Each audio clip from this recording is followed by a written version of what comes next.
Thank you, thank you, thank you. Welcome back to CNN Fitness _90. You guys already know Monday motivations are active. All right, for this Monday motivation, the topic is going to be love. And our special guest here today is Daniel Moore. And we got him here today. As you saw in the other videos, he interviewed me. But today I'm going to flip things around and ask him a couple questions. Not only because I want to learn more, but because he's actually been in a relationship and has had a baby mama before. So we could go ahead and ask him what he thinks about love. So let's go ahead and get to know him a little bit more and learn a little thing or two about him. So what's the thing or two about you, Daniel, that we could learn that you know what you would want us to let us know? That was a statement. Something that I would let the viewer know about me is what your question was? Like, what do you want to tell us? What do you want to tell me or anybody watching about love? What do you know about love? Have you ever been in love? Have you ever felt like you don't receive love? What do you think love is? Love is not a feeling, it's a choice.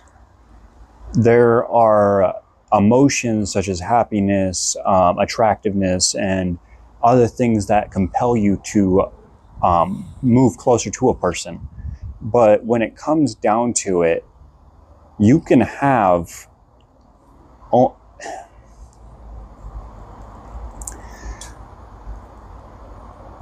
even when somebody is hurting you, you love your child. Even when your father, mother is giving you discipline, they love you. So love is not always based on an emotion. Kitty love is what they reference, teenagers who are horny and just wanting to find an attractive girl to be around. That's lust. That's not love. And that is an emotion. That is a chemical response of the body. Love is the ability to care and nurture and desire to see someone's well-being despite the emotions attached. And you can say, well, that's an abusive relationship. And yeah, it can be.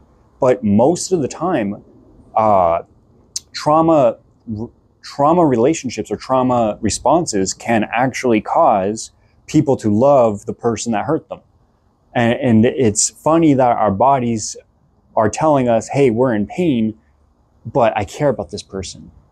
And it's very much a contradiction a lot of the times about what true love is and what is a healthy love environment or what is a healthy emotional environment for you to love in.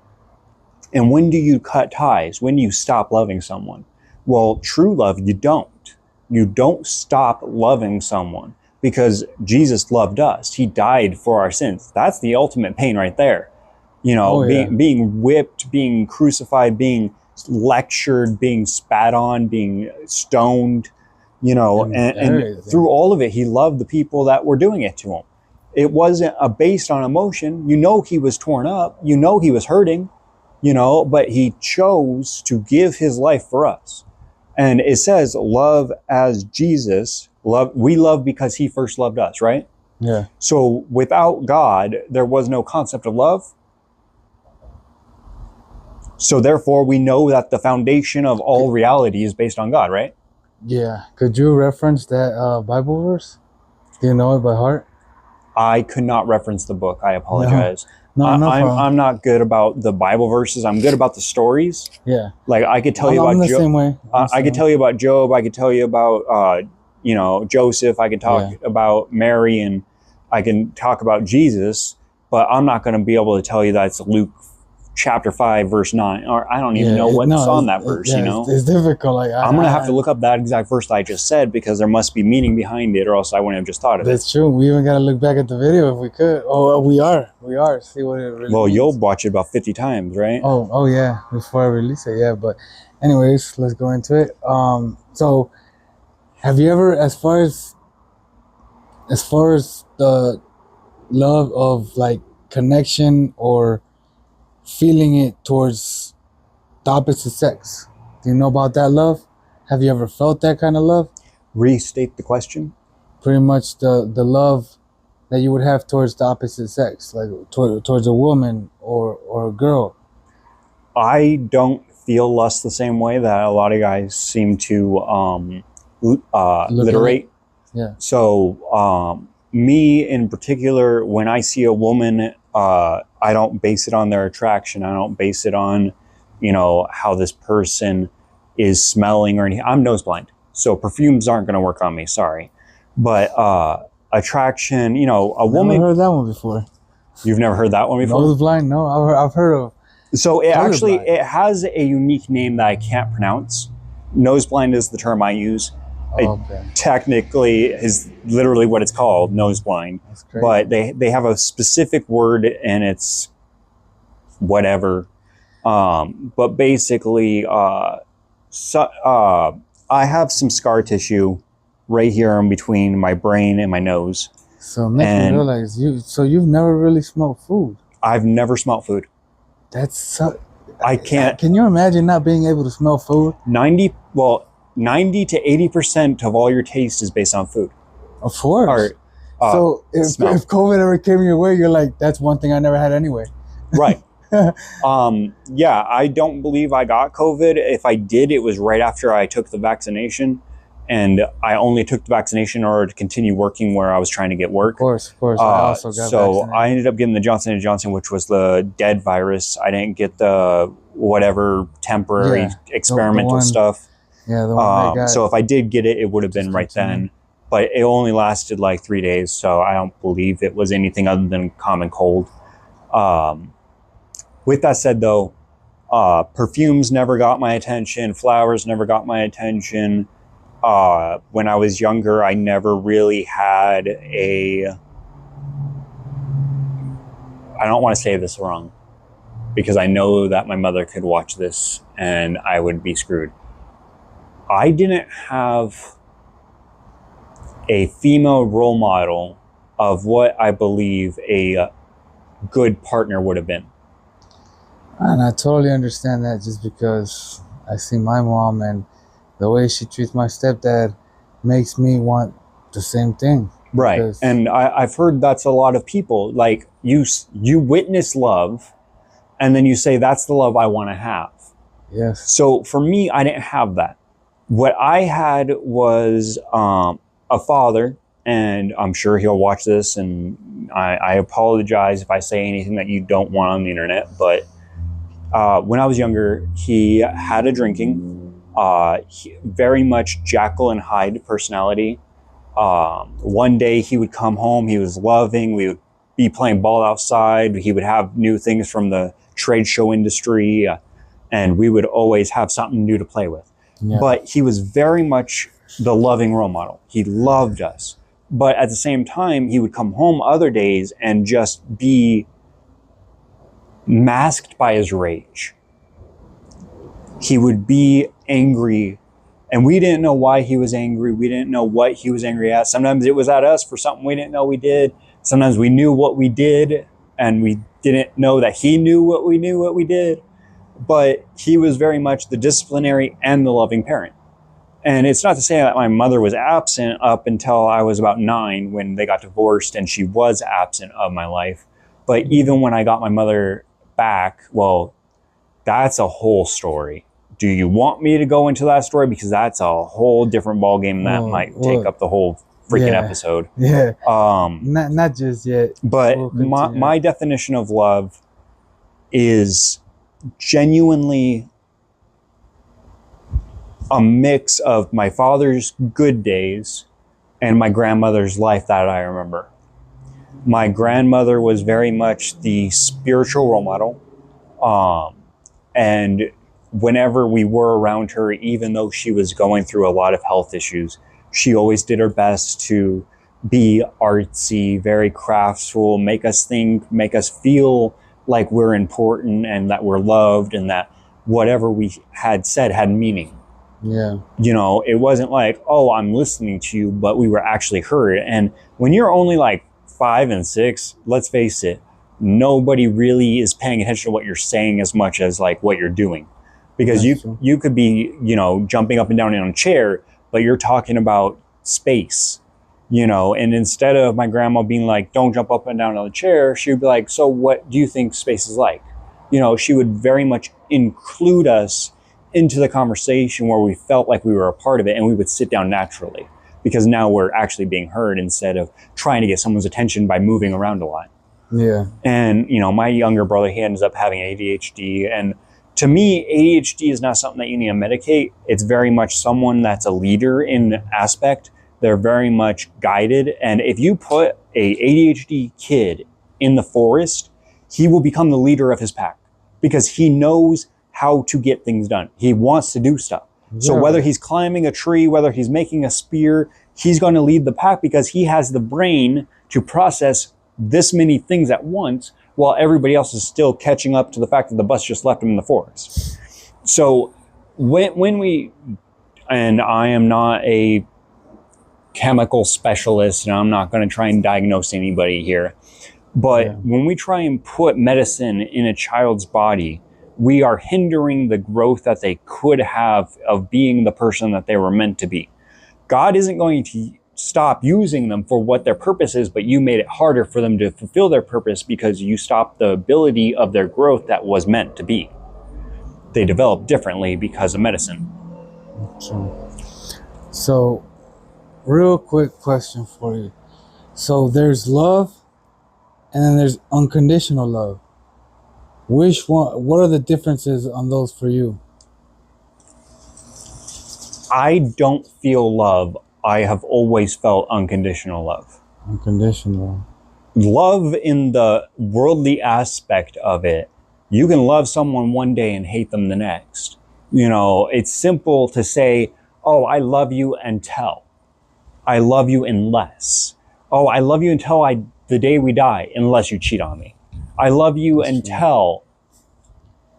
You know, unconditional love is, despite the fact that I have been cheated on by every single partner I've had, I still wish the best for them. And if they call me, I will give them godly advice.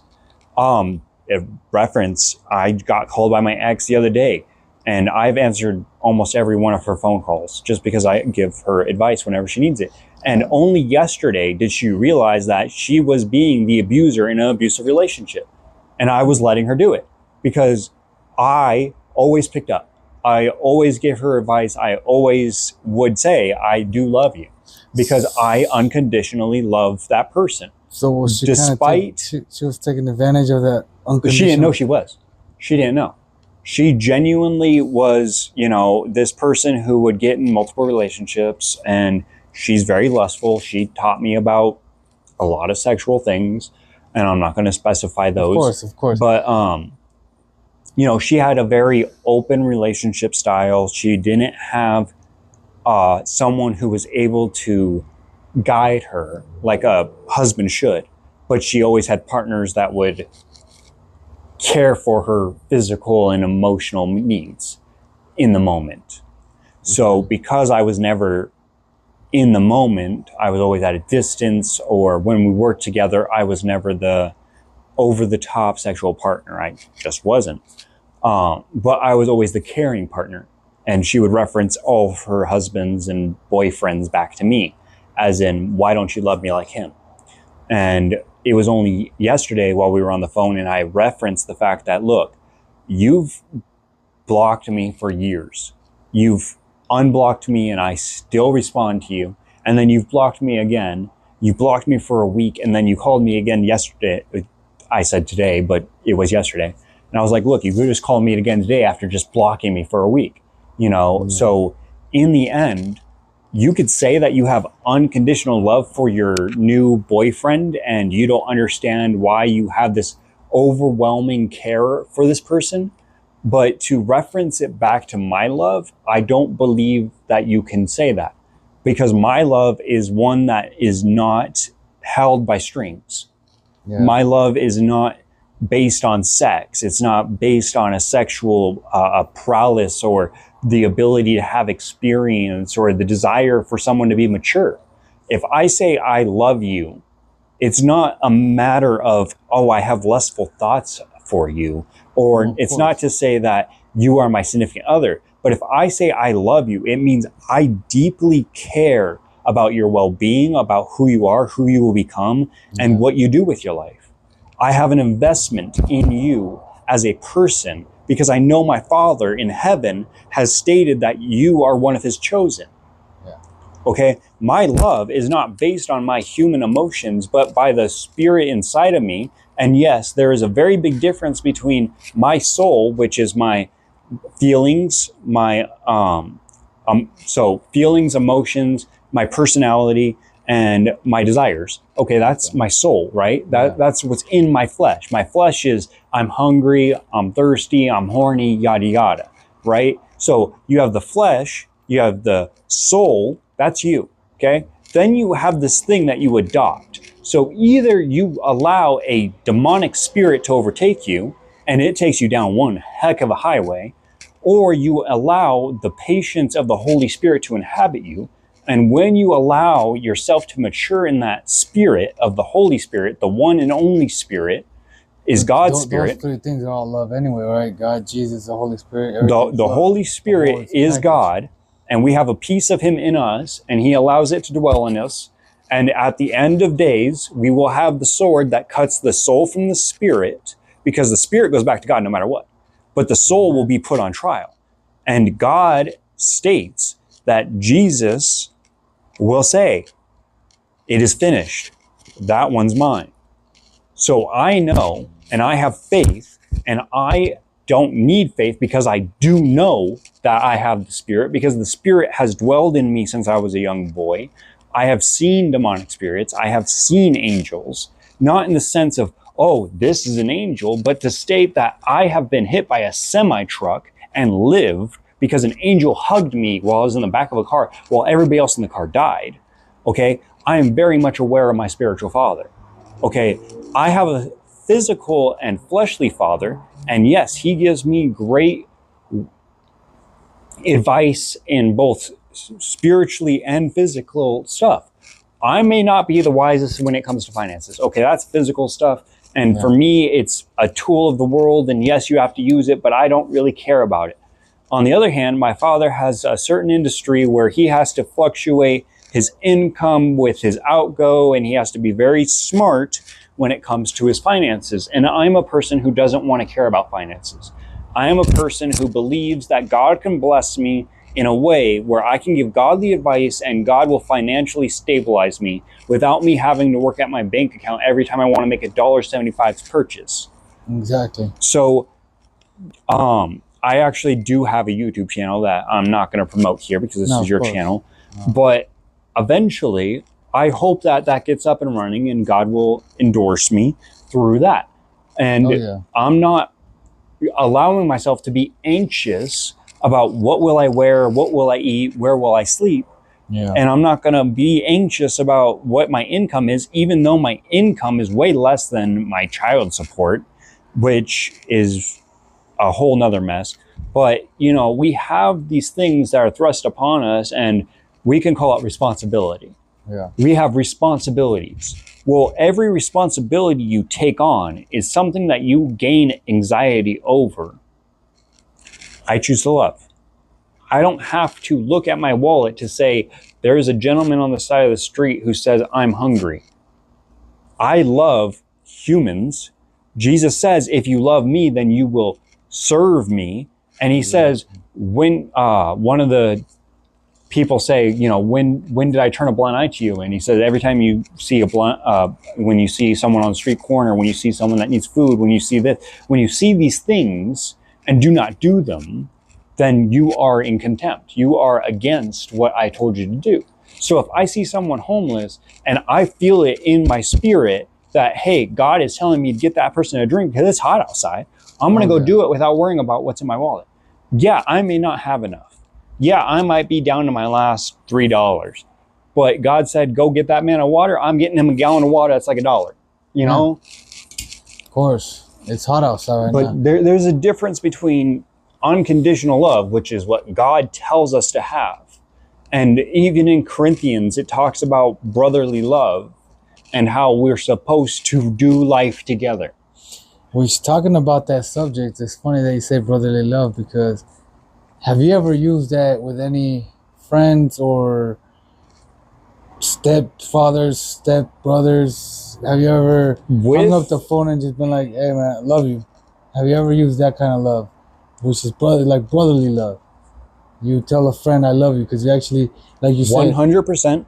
Everybody at Black Bear, I say I love you to, because they are my family in Christ, and I very much care about their well-being, and I am invested in seeing what God does for them. like you said. But at the same time, I don't have any external friends. With my false allegation, I lost all family. I lost all friends. The only family member that's still in contact with me is my father. And honestly, like, if it wasn't for the fact that I'm going through court just to be able to talk to my daughter, I wouldn't even have that.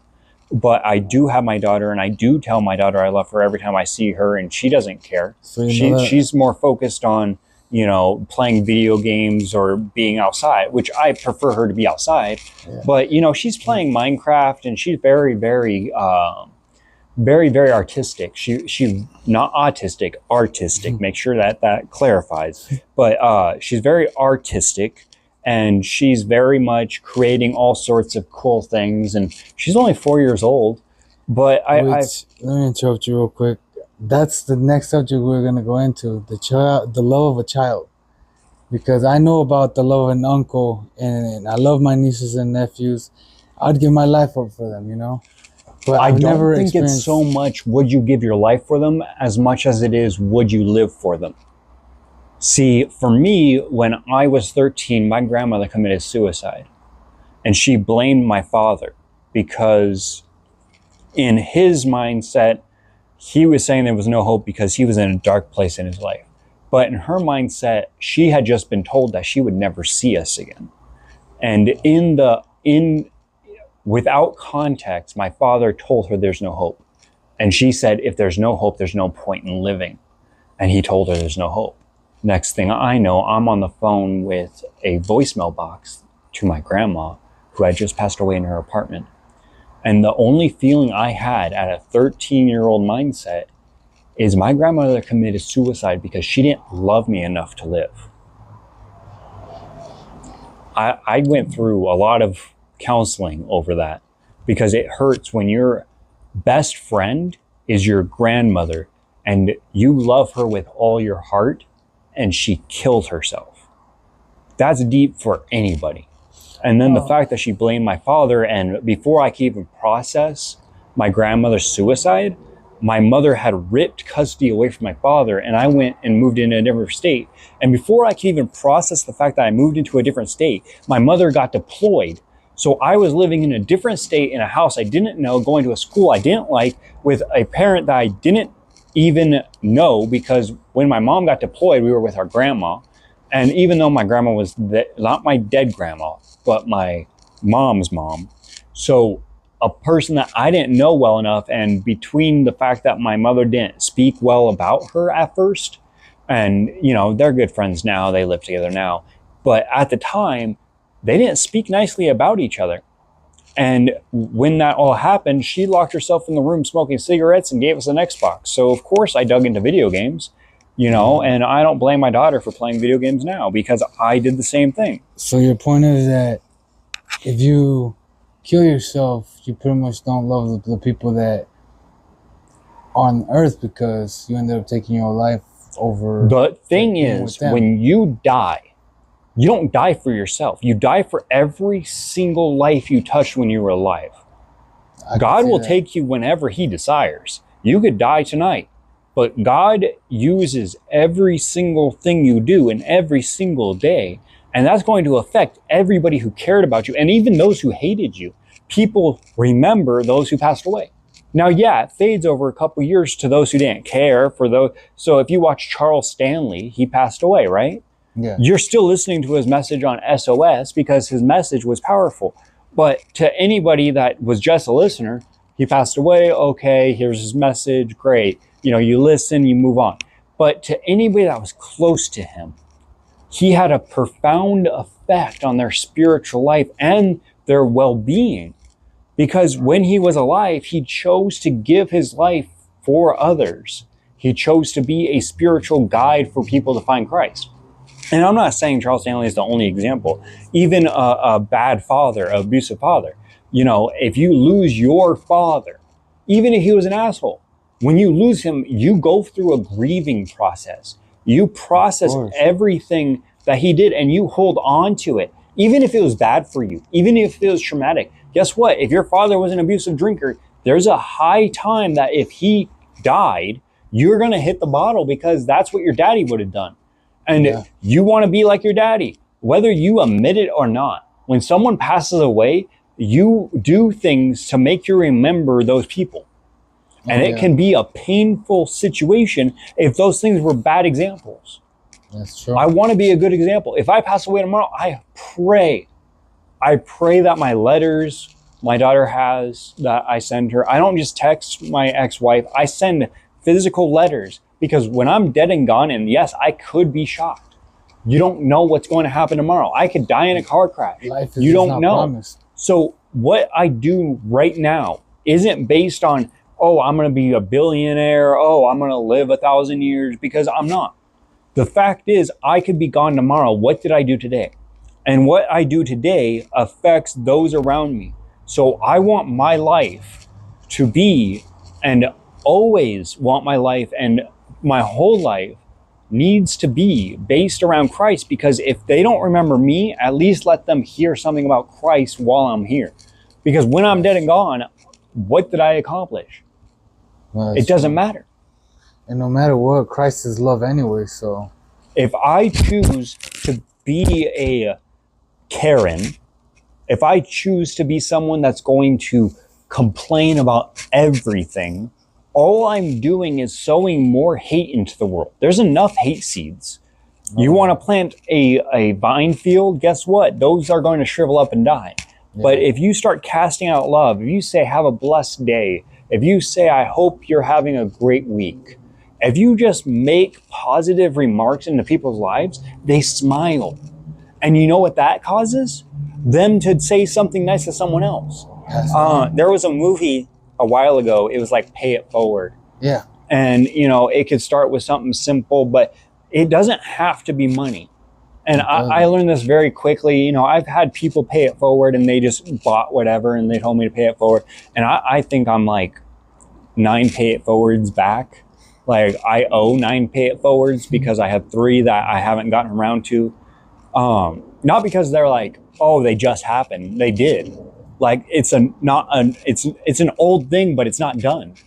You know, when you choose to pay it forward, it happens a lot more than you think. Oh yeah, and those are acts of love too, paying it forward, showing people. I mean, sometimes I'm not gonna lie, normally it always happens to me, but if I could get the chance of doing it, I open the door for somebody else.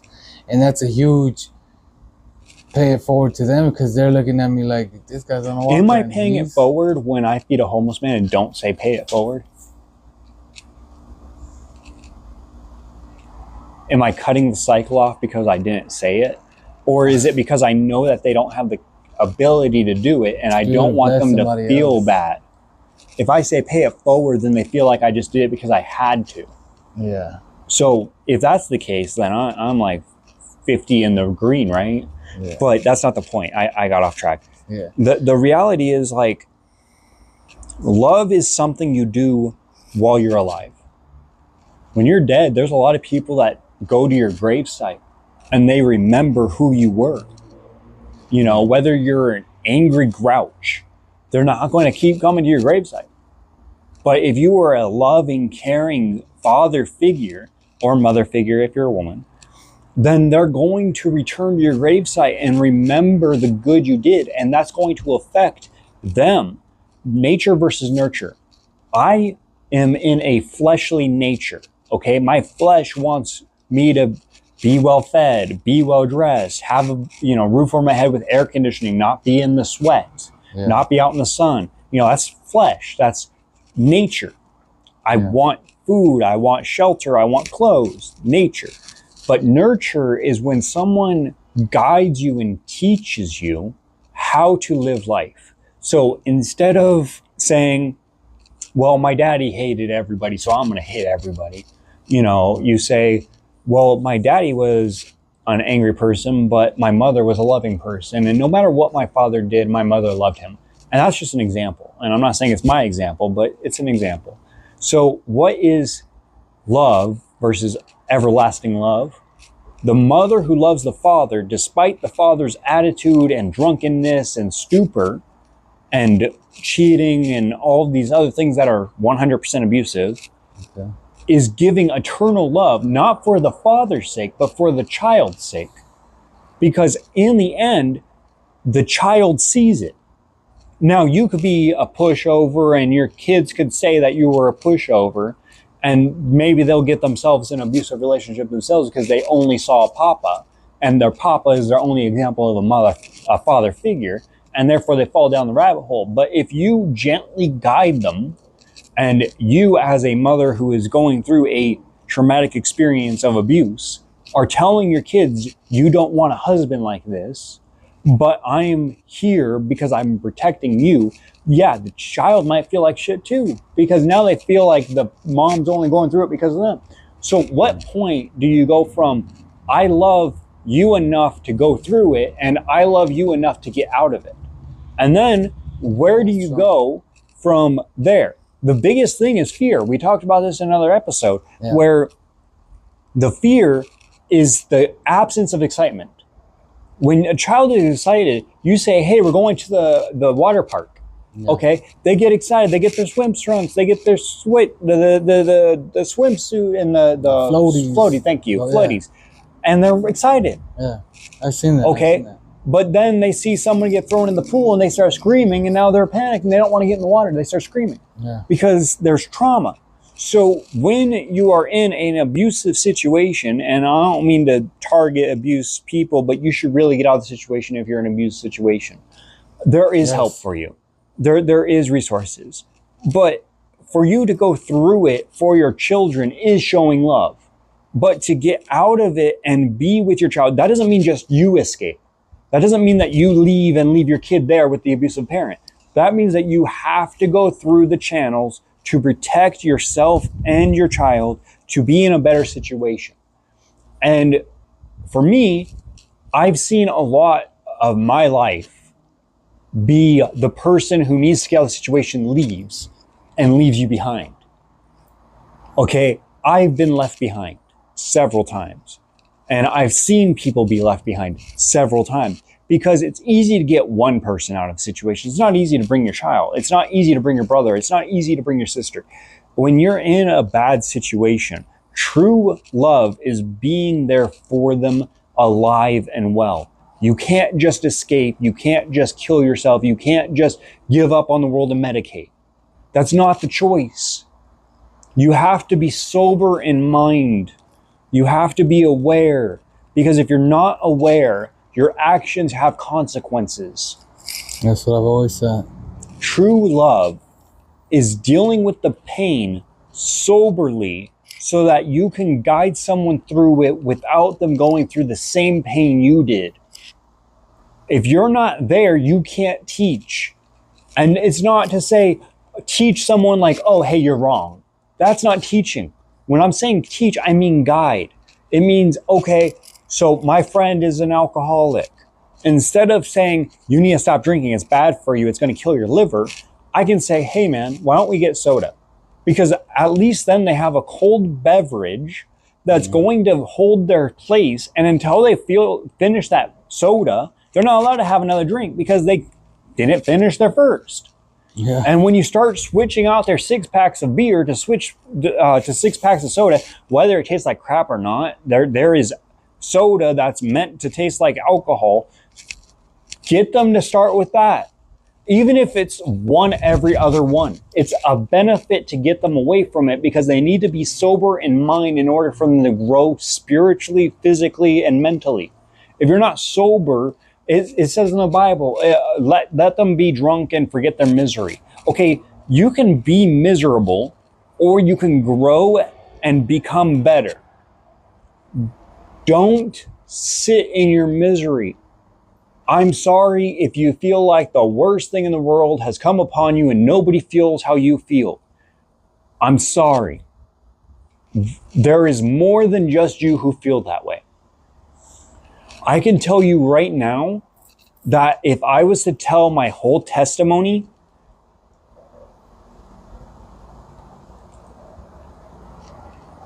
you wouldn't want to sit in my shoes. You wouldn't want my experiences. But I'm not saying that to disqualify your feelings. I'm saying that because no matter what, you have to move forward. You have to grow from it.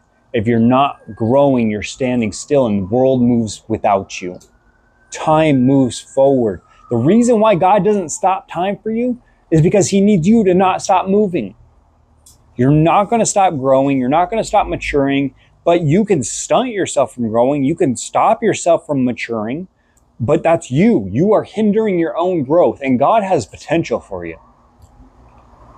So in order for you to love others, you have to first love yourself, because if you can't take care of yourself, you can't take care of others. Self-love. And if you don't have love, you have to have eternal love, because if you don't see yourself the way God sees you, then you can't see yourself at all, because guess what? God made you in his image. So therefore, you are a man or woman of God, because God has molded you, shaped you, and breathed his breath of life into you.